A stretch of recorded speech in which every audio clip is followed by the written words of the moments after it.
wabarakatuh. Alhamdulillahi wa kafa wa salatan wa salaman ala abdihi mustafa wa ala alihi wa sahbihi wa man iktafa. Amma ba'd. Masyaallah muslimin jamaah salat Isya yang dimuliakan Allah Subhanahu wa taala. Pada malam hari ini kami akan menyampaikan penjelasan sesuai request dari ibu-ibu anggota Majelis Taklim Khairun Nisa, ya. Jadi penjelasan atas pertanyaan dari ibu-ibu anggota Majelis Taklim Khairun Nisa tentang hukum berbuduf, hukum menabuh rebana. Yang kaitannya ini juga terkadang di sebagian daerah di momen hari raya itu diadakan kegiatan yang menggunakan tabuhan rebana. Apa hukum menabuh rebana? Karena waktu di sini kami persingkat saja, tapi insya Allah esensinya sudah tersampaikan insya Allah ta'ala. Jadi berbuduf atau menabuh rebana itu jika di dalamnya diiringi dengan kemaksiatan atau hal-hal yang melanggar agama, maka hukumnya haram dengan kesepakatan ulama. Kalau diiringi dengan hal-hal yang haram, seperti misalkan diiringi minuman keras umpamanya, atau diiringi dengan tarian perempuan yang tidak berhijab, tidak menutup aurat, berpakaian seksi, atau yang semisal dengan itu, maka hukumnya haram. Itu para ulama sepakat. Adapun jika tidak diiringi dengan kemaksiatan dan di situ ada satu hal yang baik dan bagus, maka menurut mayoritas ulama hukumnya adalah diperbolehkan. Dalilnya, pertama, hadis dalam Sahih Bukhari dan Muslim, dalam Sahih Bukhari dari Aisyah radhiyallahu taala anha, disebutkan di situ annaha zaffat imra'atan ila rajulin minal ansar. Satu ketika Aisyah istri Nabi Shallallahu Alaihi Wasallam mengantarkan pengantin perempuan kepada seorang laki-laki dari kaum Ansor. Faqala Nabi Shallallahu Alaihi Wasallam, maka sebelum berangkat Nabi bertanya kepada Aisyah, ya Aisyah tu, maka ma'akum lahun fa inal ansar yu'jibuhum allahu. Wahai Aisyah, kenapa kalian tidak membawa lahun? Karena orang Ansor itu suka atau sangat menakjubkan lahunnya. Lahun di sini dijelaskan di jalur sanad lain dari Syarif rahimahullah taala. Dari riwayat Syarif, Nabi berkata, "Fahal ba'athtum ma'aha jariyatun tadribu bituf wa tughanni." Wahai Aisyah, apakah kamu tidak mengutus bersama pengantin perempuan ini seorang budak perempuan yang nanti budak perempuan ini bisa menabuh rebana dan bernyanyi di pernikahan perempuan mendapatkan laki-laki dari kalangan Ansor itu? Lebih detailnya hadis ini dita'liq oleh Syekh Mustafa Al-Bughaw, menyebutkan diantaranya bentuk lahun di situ adalah mubahun kadar biduf, menabuh rebana, dan ghina'un laisa fihi wasfun bin mafatin, dan nyanyian yang di dalamnya tidak ada sifat-sifat yang menfitnah, tidak ada isinya itu bukan hal-hal yang jorok, yang haram. Dalil pertama ini menunjukkan pada kita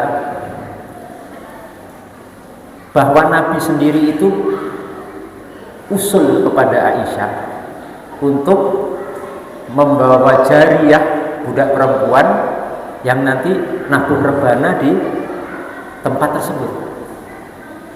Kalau menabuh rebana ini haram, gak mungkin diusulkan oleh Nabi Muhammad SAW.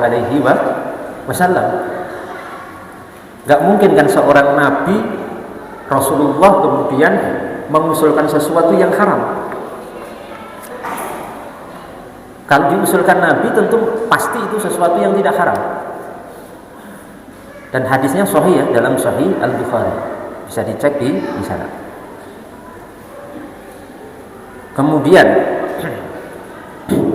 dalil kedua, hadis dalam Sunan Abu Dawud rahimahullah taala disebutkan di situ, anna imra'atan atat Nabiyya sallallahu alaihi wasallam, ada seorang perempuan mendatangi Nabi Muhammad sallallahu alaihi wasallam.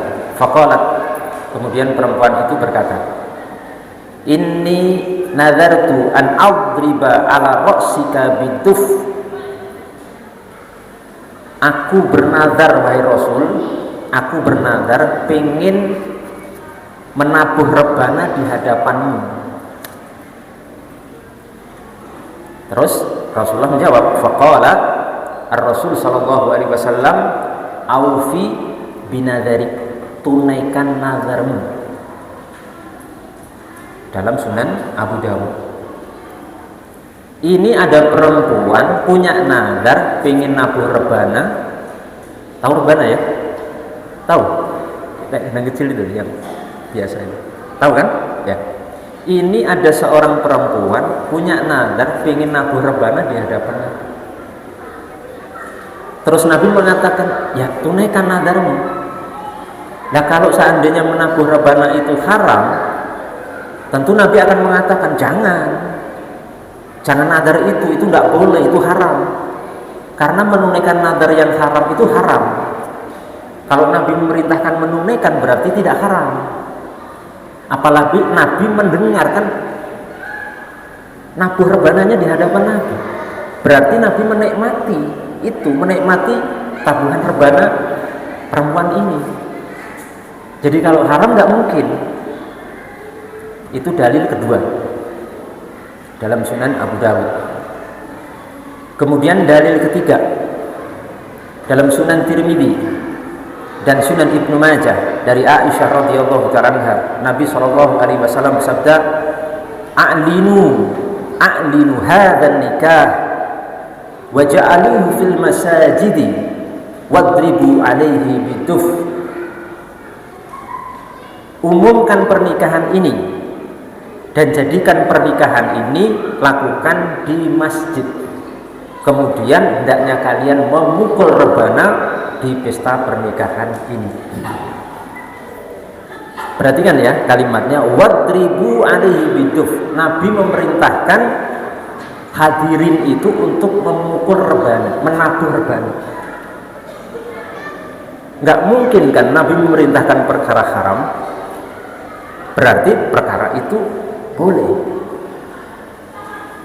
Kedua, peristiwa ini diperintahkan Nabi di masjid. Menabuh rebana itu fil masajid, di masjid. Menunjukkan akan bolehnya memukul rebana, menabuh rebana di masjid. Tentunya di luar waktu-waktu sholat. Tentunya di luar waktu-waktu orang sedang zikir. Misalkan ba'da zuhur jam 2 ada pesta nikah di sini. Terus nabuh rebana. Hadisnya dalam Sunan Tirmidzi dan Ibnu Majah. Kemudian penjelasan ulama, Imam Nawawi rahimahullah taala menyatakan, dinukil oleh Imam Ibnu Hajar Al-Haythami, Imam Nawawi menyatakan, haitsu abahna ad-duf fahuwa fima idza lam yakun fihi jalajil fa in kanat fihi fal asahhu hilluhu aidha. Kami membolehkan untuk menabuh rebana rebana yang tidak ada jalajilnya. Jalajil itu gentang. Tahu gentang? Apa gentang itu? Gampangnya gini aja. Rebana itu kan kadang ada gemerincingnya di pinggir-pinggir. Tahu kan? Kalau dipukul itu suara rebananya sama gemerincingnya, jreng jreng gitu. Paham ya? Ya kurang lebih itu lah. Itu gemerincing pinggirnya itu namanya jalajil. Imam Nawawi membolehkan rebana yang tanpa gemerincing, tapi yang dengan gemerincing pun menurut pendapat yang paling ashah, yang paling sahih, yang paling benar adalah juga boleh. Berarti rebana yang ada gemerincingnya ataupun tidak, hukumnya boleh sesuai penjelasan Imam Nawawi dengan dalil-dalil yang di atas tadi. 3 dalil ya, atau 4 dalil. Sebenarnya lebih banyak lagi, karena waktu yang saya batasi 4 saja. Kemudian masih pernyataan Imam Nawawi juga, perhatikan. Dari hadis-hadis tadi kata Imam Nawawi, wa fihi ima'un ila jawazil darbu atau darbi duffi fil masajid li ajli dzalika fa ala taslimihi yuqasu bihi ghayruhu. Hadis-hadis tadi memberikan isyarat bolehnya menabuh rebana di dalam masjid untuk keperluan atau sebab pernikahan, dan juga dikiaskan kepada yang lain acara-acara yang bukan pernikahan, tidak khusus pernikahan. Ghairuhu boleh, selain pernikahan juga boleh. Ini yang menyampaikan bukan saya, tapi Imam An-Nawawi rahimahullah ta'ala. Bisa dicek ucapan ini di kitab Kafur Ri'a an Muharramatil Lahwi was Sama'. Dicek di situ, insyaallah nanti akan hadirin jamaah ketemukan pernyataan Imam Nawawi di sini. Kemudian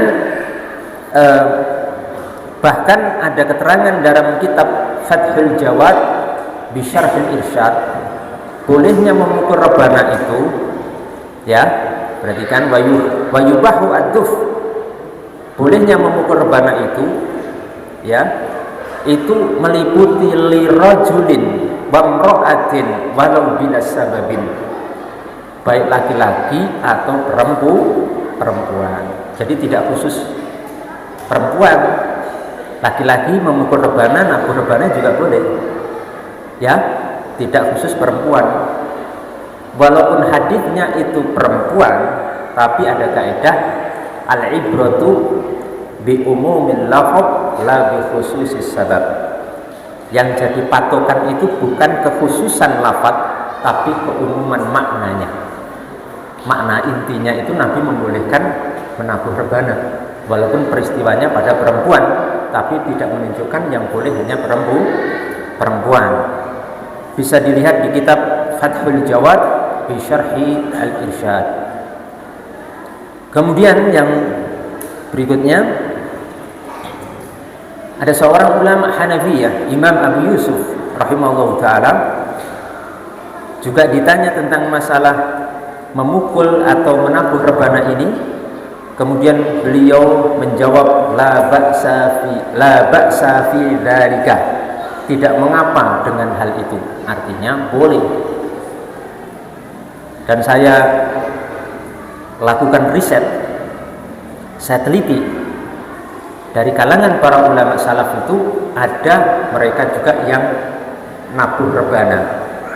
Di antaranya Imam Izzuddin bin Abdissalam, imam besar, ulama besar Izzuddin bin Abdissalam, itu ternyata diriwayatkan juga nabuh rebana. Juga Imam Ibnu Daqiqil Id, imam besar Ibnu Daqiqil Id, itu juga apa? Nabuh rebana. Kesimpulannya bahwa menabuh rebana itu hukumnya boleh, dan rebana itu sendiri sebenarnya alat yang tidak punya hukum. Hukum itu hanya berkaitan dengan perbuatan, Pak. Jadi gini pendekatannya. Ini ada pisau dapur. Apa hukum pisau dapur? Nggak ada hukum. Benda itu tidak punya hukum. Yang punya hukum itu perbuatan. Pisau dapur itu tidak punya hukum, tapi ketika dipakai oleh seseorang untuk membunuh, baru haram. Haramnya bukan pisaunya, tapi perbuatan membunuhnya. Ini yang haram. Pisaunya nggak punya hukum. Benda mati itu nggak punya hukum. Yang punya hukum itu manusia, mukallaf, muslimin, muslimah, berbuat sesuatu kena hukum. Ada haram, ada wajib, ada sunnah, ada mubah, ada makruh. Itu kalau dalam pelajaran usul fikih berkaitan dengan apa? Bi af'alil mukallafin, berkaitan dengan perbuatan manusia. Jadi kalau ditanya, ini buku ini hukumnya apa? Nggak punya hukum, benda mati nggak punya hukum. Baru ketika dipakai kita untuk nulis yang jelek, jadi haram. Perbuatan menulis kita, bukan bukunya. Oh, kita pakai nulis yang baik, jadi bagus, berpahala. Bukan karena bukunya berpahala, tapi perbuatan kita yang bagus dan berpahala. Jadi kurang lebihnya jamaah sekalian, ini sebagai jawaban kami untuk ibu-ibu anggota Majelis Taklim Khairun Nisa yang kemarin menanyakan kepada kami, karena kemarin saya diminta untuk mengisi beberapa kali di pengajian beliau-beliau, dan kesimpulannya adalah sebagaimana yang sudah kami sebutkan, bahwa menabuh rebana itu hukumnya boleh sepanjang dalam acara itu tidak ada kemaksiatan kepada Allah Subhanahu wa taala, boleh dilakukan di luar masjid dan boleh juga di dalam masjid. Yang penting kalau di dalam masjid jangan pas waktu-waktu sholat atau pas waktu-waktu zikir kepada Allah Subhanahu wa taala. Dalil-dalilnya sudah kami sebutkan, penjelasan para ulama sudah kami sebutkan, dan semuanya referensinya jelas, bisa dilacak dan bisa dibaca oleh siapapun di antara kita yang menghendaki. Silahkan untuk membaca sendiri dari keterangan yang sudah kami sampaikan tadi. Demikian, mudah-mudahan bermanfaat untuk kita semuanya. Wabillahi taufiq wal hidayah. Wassalamualaikum warahmatullahi wabarakatuh.